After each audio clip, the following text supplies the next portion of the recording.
Ser artista, escultor, es configurarse al ser y a la vida sin miedo, sin la lógica de la precipitación y de lo útil. Desde la necesidad de imaginar, crear, de vivir la vida orientada a la curiositas respecto al espíritu, sus incesantes transformaciones y las cosas humanas. Alfonso García, escultor. Esta serie es una serie que he retomado en algunas ocasiones, una serie sobre estelas. Evidentemente las estelas funcionan a modo de homenaje a grandes artistas o a grandes autores. En este caso, estas estelas se fundamentaron en un trabajo tras la lectura de algunos autores que a mí me interesan. Por ejemplo, esta centrada en la obra de Juan Rulfo, un magnífico escritor mexicano. Las otras obras están centradas en un poeta que a mí me interesa de manera particular, que es Omar Khayyam, que trabaja una obra en la que une el amor y la religiosidad desde el punto de vista más de africano, más árabe, más un amor espiritual. Y también obra dedicada a este gran escritor Gaston Bachelard, que es un autor europeo que profundiza en la esencia de las ideas y de los conceptos. En definitiva, a mí me interesa muchísimo los conceptos que fundamentan, sobre todo cuando hago obra abocetada, no cuando hago obra que trabajo a medida que se me ocurre sin tener una idea previa, ¿no? Pero en la idea de la obra bocetada el concepto forma una parte importante que construye la obra y la elabora y que repito y reproduzco haciendo variaciones que profundizan en diferentes aspectos que tienen que ver con el concepto del autor y que realmente introducen cada vez más algunos elementos, aunque parezcan repetitivos, pero construyen una nueva obra sobre los mismos cimientos, sobre los mismos fundamentos. Las estelas funcionan a modo de señal, de lugar de señalización en el que realmente profundizamos en elementos que son inherentes a los conceptos que han trabajado seres humanos sobre el significado en definitiva de lo que nos interesa a todos, ¿no? Quiénes somos, de dónde venimos y a dónde vamos. Realmente las grandes preguntas siempre están centradas en estos elementos. Por tanto, las estelas, en este caso que yo señalizo y que aproximo a determinados autores, nos acercan a la idea de esos autores sobre estos grandes enigmas o grandes principios de la humanidad.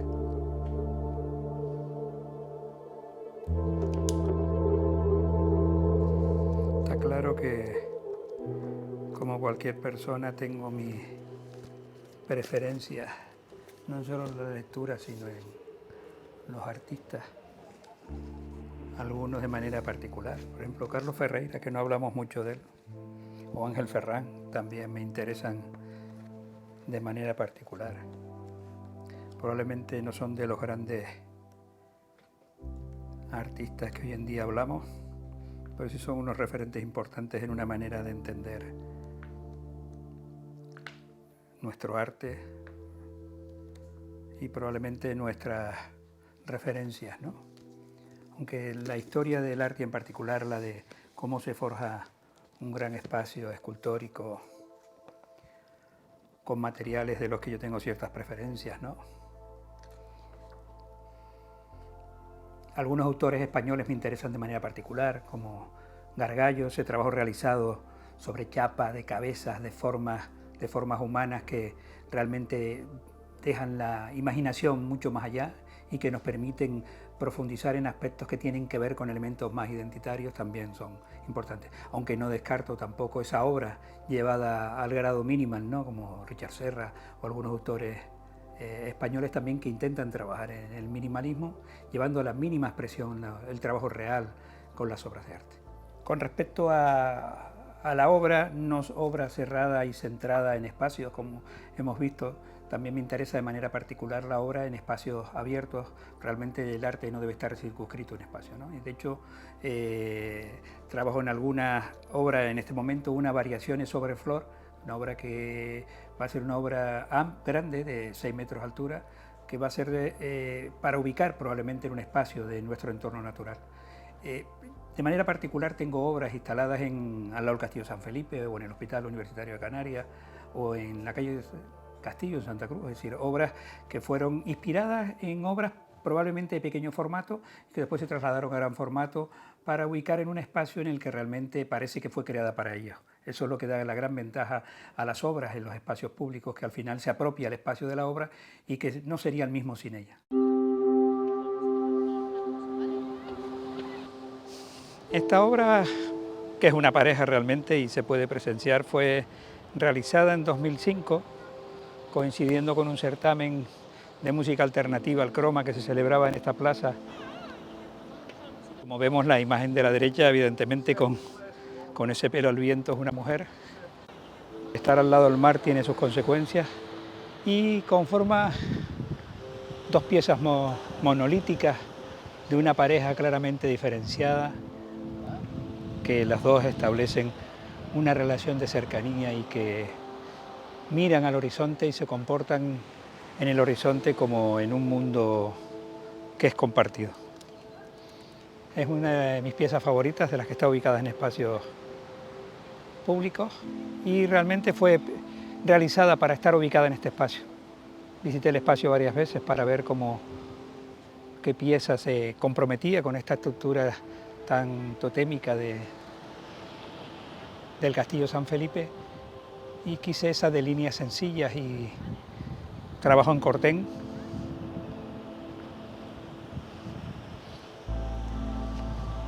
Por tanto, es una pieza que ya tiene desde 2005 hasta ahora unos pocos años. Esta obra es Molusco I, es la primera de una serie de obras que tienen que ver con lo natural, con el mar en particular. Una homóloga de ella está ubicada en los jardines del Hospital Universitario, la Molusco II. Está fue hecha en 2013, es una pieza de acero cortén con una bola de hierro lacada en dorado.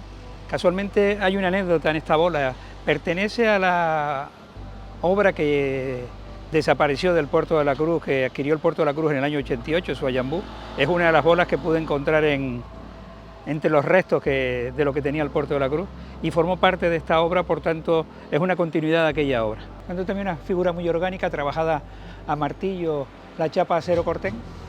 A diferencia de esas formas muy geométricas, la base es geométrica, pero la parte alta estaba toda martilleada hasta la extenuación y golpeada, de tal manera que parece un caparazón de una pieza de un molusco o de una tortuga.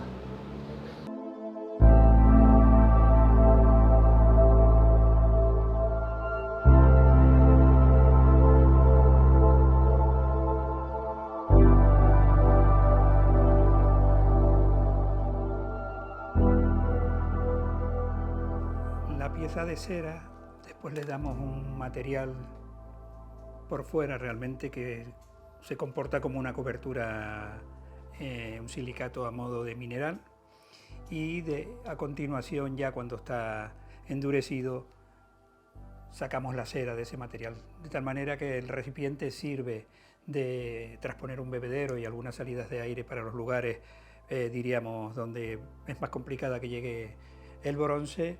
Sirve de recipiente donde recibirá la cera. Después quitamos toda esa cobertura y trabajamos el bronce cuando se ha enfriado, soldamos las partes y las repasamos de manera semejante a como estoy haciendo ahora. Lo que pasa es que ya el material no es cera y hay que trabajarlo con otros instrumentos, sino que el material es bronce, ¿no? Posteriormente ya se limpia, se arena y se da, por último, cuando ya está finalizada y repasada y soldada, el color definitivo a través de las pátinas, que es la imposición de calor y un producto para que dé una tonalidad determinada a la pieza de bronce.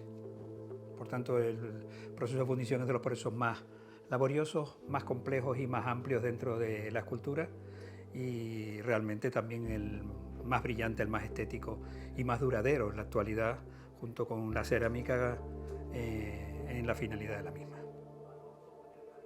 Por tanto, es un trabajo, para quienes lo desconocen, es un trabajo realmente laborioso.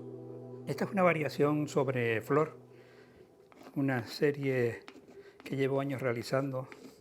Realmente son formas orgánicas que en ocasiones pues parecen realmente animales y que según los gires podrían tener vida, una vida de la naturaleza que mezcla las vidas humanas con las vidas de la naturaleza. Por tanto, es una obra que casi siempre está sobre patas, sobre unas patas largas, como si fueran piezas que van a salir andando solas.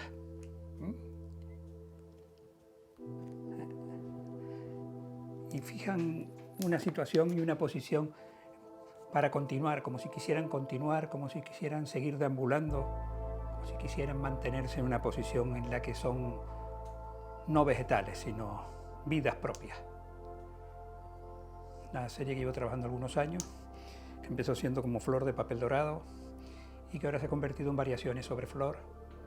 Es una estructura realmente. Esta sería una pieza para fundir y para patinar, de tal manera que es una pátina tampoco brillante, sino unas pátinas que hablen del tiempo, que hablen de la naturaleza desde una manera que han pasado años por ella. Yo la trabajo directamente en cera, de tal manera que no necesito hacer molde de la pieza y es pieza única.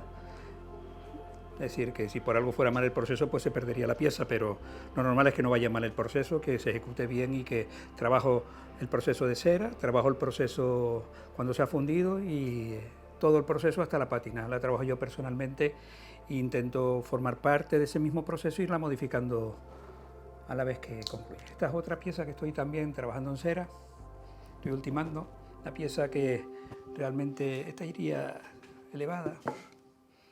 La pieza que concibe también el mismo planteamiento. Llevan formas que no semejan formas de vegetales, pero realmente podría ser un animal que intenta abrirse paso y caminar en un destino.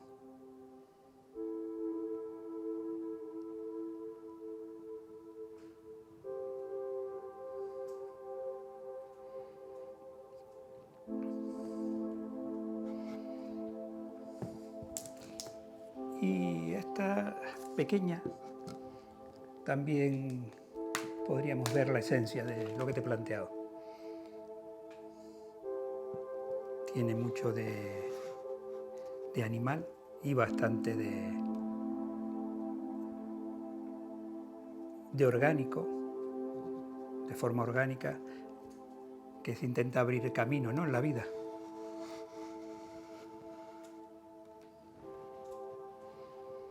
Entonces alterno a veces en ocasiones el trabajo en cera para fundir con el trabajo en hierro, con el trabajo de bocetos de obra, diríamos de una obra mayor, que requiere quizás un desarrollo y un ejercicio más exhaustivo de saber exactamente el material, las medidas para poder trabajarlo. Por tanto, estas obras permiten de manera más fluida no tener que tener un soporte tan fijo y de tener que estar dependiendo de eso, y permite más una creatividad que puede nacer y extinguirse sobre la marcha, ¿vale?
La reacción hacia al clima, al tiempo y tal, No, ¿la lleva perfecto. bien? Quien lleva peor es el acero inoxidable, estar cerca del acero corten, porque ¿Ah, sí? se contagia y ¿Qué genera dice? una pátina marrón en algunos sitios. Pero por un poco por lo que fluye en Lo el que- aire. Lo que fluye en el aire es ¿Ah, sí? suficiente. Sí. Afecta Pero uno a el otro. cortel le va perfecto. Qué curioso. Cuanto más tiempo, mejor.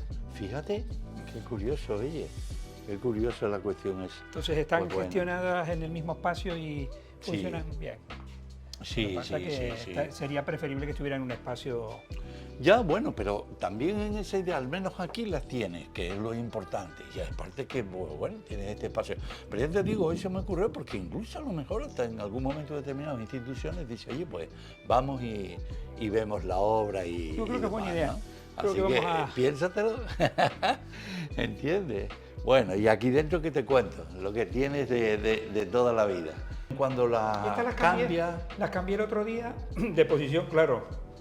Esta la puedo cambiar poco, la que tú, la palma que tú llevaste. exacto. Y Sí. sí puse diferentes épocas, puse aquellas que están hechas en Morera, que Ajá. fueron hechas hace un par de años. Ya. Estas que fueron un trabajo en hierro y cortén, pero en yunque. Ya.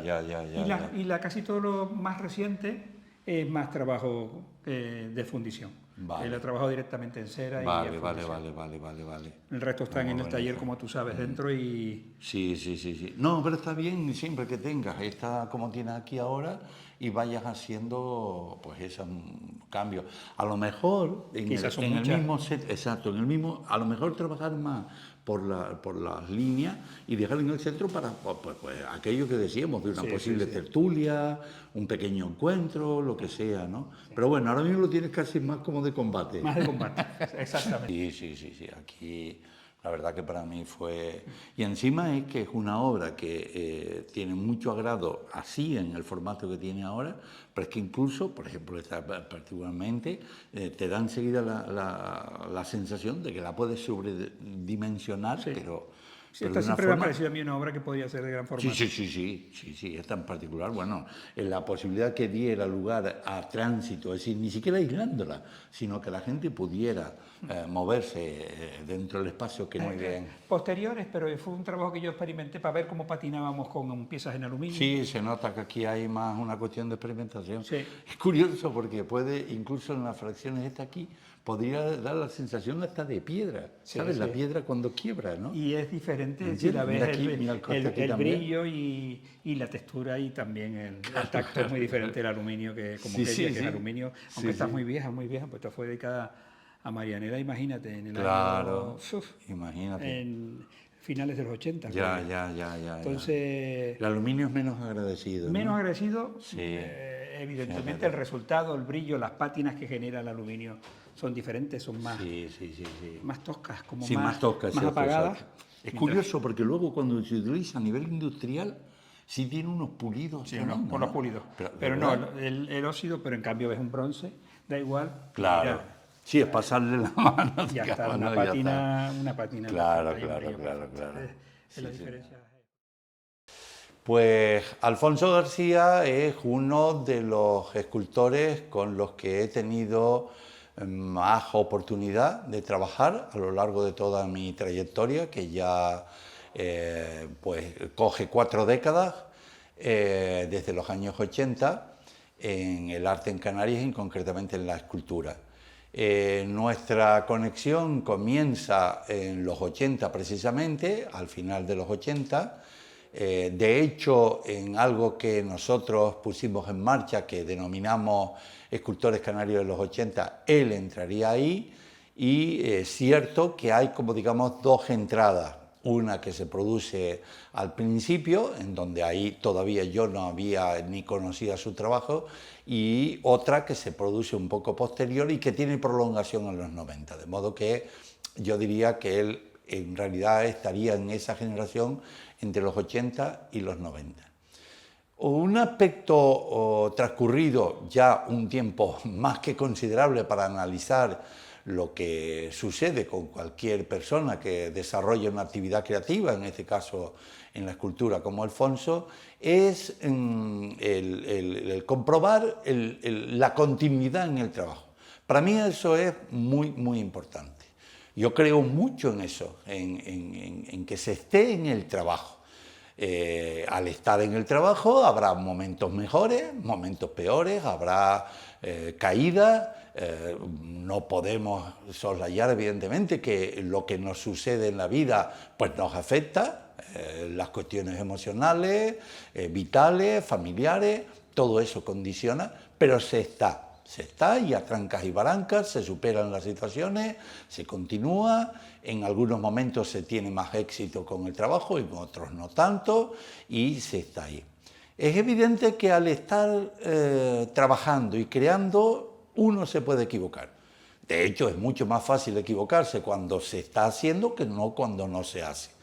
Pero la diferencia fundamental para mí es que, si bien el que no hace no se equivoca, no tendrá oportunidad de ver cómo avanza su obra y ver dónde puede mejorar, qué puede rectificar, qué otro camino coger si el anterior pues, no le es convincente, y eso, en este caso, creo que en Alfonso pues, lo tenemos presente. Si echamos una ojeada a su historial de exposiciones, lo que llamamos el currículum artístico, ¿no? La trayectoria artística, hay algo que de entrada a mí me llama la atención, me imagino que a cualquier otro le puede suceder igual, y es que podemos encontrar una docena, aproximada, no lo he contado exactamente, pero en torno a una docena de series de obras. No de una obra que tuvo continuidad, como pasa en muchos de los casos, dice, no, las obras de los 80 o la obra de los 90 o después duró hasta el 2010. No, en este caso hablamos de series que él pone en marcha, que en un momento determinado pues considera que cambia a otra y emprende una nueva trayectoria. Eso es algo que habla evidentemente de la continuidad de su trabajo y de su esfuerzo en ese sentido. Otra cuestión que me parece de gran interés en la trayectoria de Alfonso García es su faceta viajera, no solo por el hecho de que le permita conocer distintos lugares, distintas culturas, sino porque él las aprovecha, y hace bien, desde el punto de vista artístico, para entrar en contacto con, en este caso, su faceta artística preferida, la escultura, pues con esculturas y escultores de culturas que pues ya conoce, pero que las quiere ver en directo, que es como hay que ver las cosas, pues como puede ser ir y como él hizo y conocer toda esta faceta en Grecia o en Egipto, o luego ya viniendo al mundo contemporáneo, pues conocer los trabajos en directo de Henry Moore o de Richard Deacon o de Lynn Chadwick, que él luego en toda la parte que puede ver y que le puede interesar, pues lógicamente la aprovecha y la incorpora, ¿no? Pero como un totum de información que lo va adaptando luego a las series esas que comentábamos antes, que él ha ido generando. Y a mí me parece además también interesante en el sentido de que te permite desbloquear situaciones en las que puedes encontrarte encasquillado en un momento determinado y añadir frescura, ¿no? La obra concretamente esta que estábamos comentando y que yo veo y él también ve lógicamente en esa conexión con este escultor inglés, Chadwick, es muy interesante, y con Dico también, o Miquel Navarro aquí a nivel de España, y la relación con la escultura canaria, porque él vive en un lugar, ese lugar es Canarias, y aquí hay también una cultura, y aquí hay unos escultores. De hecho, él ha homenajeado a Martín Chirino, por ejemplo, y de hecho hay unas obras iniciales en donde se ve esa conexión más clara en la serie Los Volátiles, por ejemplo, o yo diría en las Centauras, por lo menos yo veo algo de Juan Bordes en algunos puntos, que además me parece muy interesante, porque Juan Bordes lo considero uno de los escultores más interesantes que hemos tenido en los últimos tiempos en Canarias.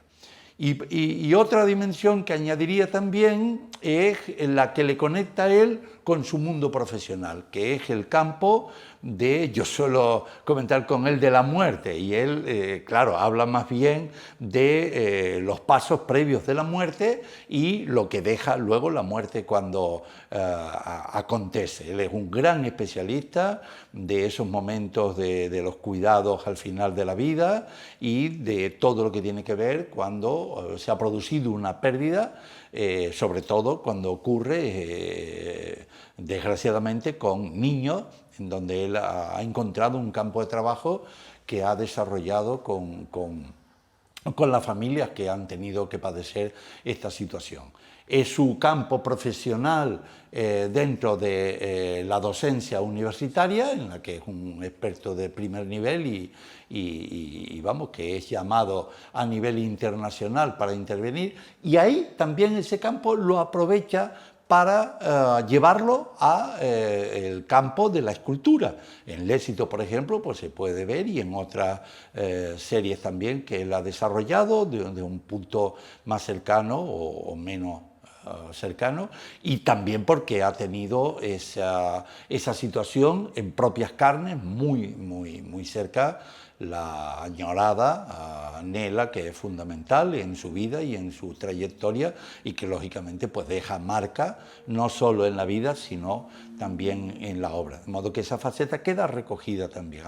Digamos, ha sido capaz de superar esas situaciones que le han llegado a nivel personal y que en el campo profesional pues le tienen que afectar también, aunque las lleva de esa forma profesional y universitaria, pero le sirve también como campo de trabajo dentro del ámbito de la escultura.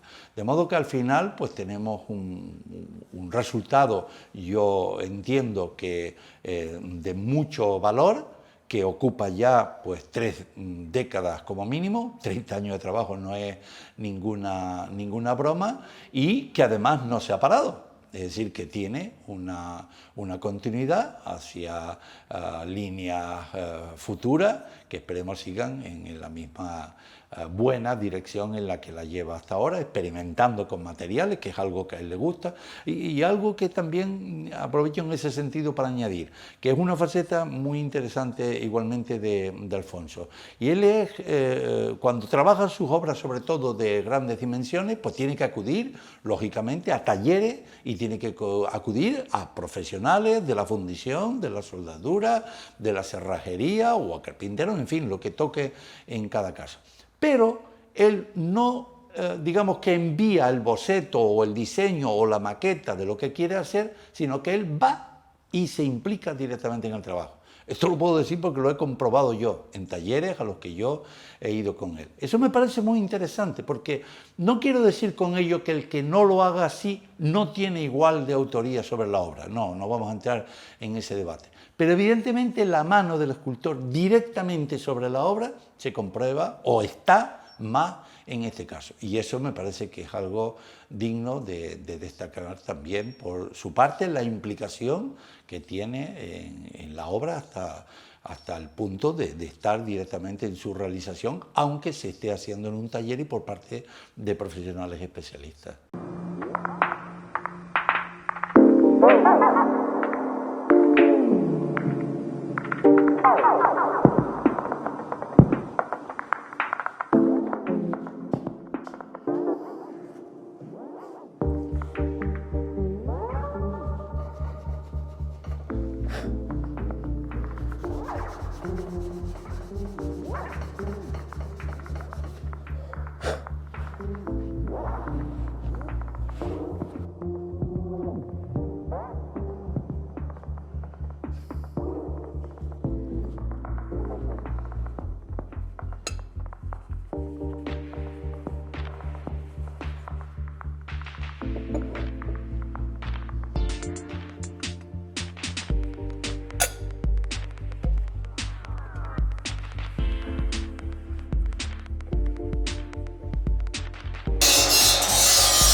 Ser escultor es dejar que la obra viva, reflexione y que sobre todo sea libre, tan libre como quien la elabora, que pugna por interpretar formas idealizadas, etéreas, sorprendidas de un mundo cambiante y diverso, en el que el sentir y el marcado estado del espíritu con el que han sido concebidas condicionan el resultado estético. De modo que, tal como plantea Ovidio, no haya nada más útil que el arte, que no tiene utilidad. Alfonso García, artista, escultor, profesor universitario, amigo.